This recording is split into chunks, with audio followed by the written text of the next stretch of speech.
பெயர் சுமேகா.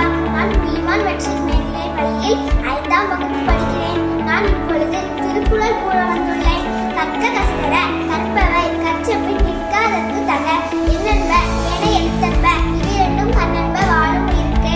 கண்ணுடையால் என்போ கற்றால் முகத்து எட்டே புண்கடையால் கல்லாதவர் கோப தலைக்குடி உள்ளம் பிடிதல் அடங்கிய புலவர் தொழில் உடையாமல் இல்லாமல் ஏகற்றும் கற்றால் கடையாதே கல்லாதவாறு கருணை தூரமலை தேடி மாந்தற்கு கற்றனை தூரும் அறிவு யாதானும் மாறாமல் ஊறாமல் என்பதற்கு சாதனையும் கல்லாதவாறு ஒருவன் தான் கற்ற கல்வி ஒருவனுக்கு எளிமையும் மேம்பாடுடைத்து தாமின் புறவர் உலகின் புறக்கட்டு காமுடிவர் கற்றிட்டார். கேடில் செல்வம் கல்வி ஒருவருக்கு மானல்ல மற்றையவை அதர முதல எழுத்தெல்லாம் ஆதிபோவன் முயற்சியே உள்ளது.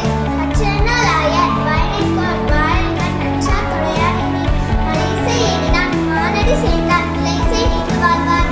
வேண்டுதல் வேண்டாமை இளானடி சேர்ந்தாருக்கு யாரும் இடுமை இல்ல.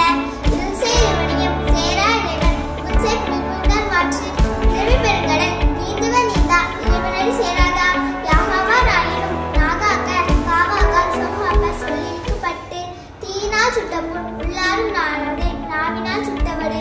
எப்பொருள் யார் யார்வாய் கேட்பினும் அப்பொருள் மெய்ப்பொருள் காண்பது அறிவு. அகழ்வாரை தாங்கும்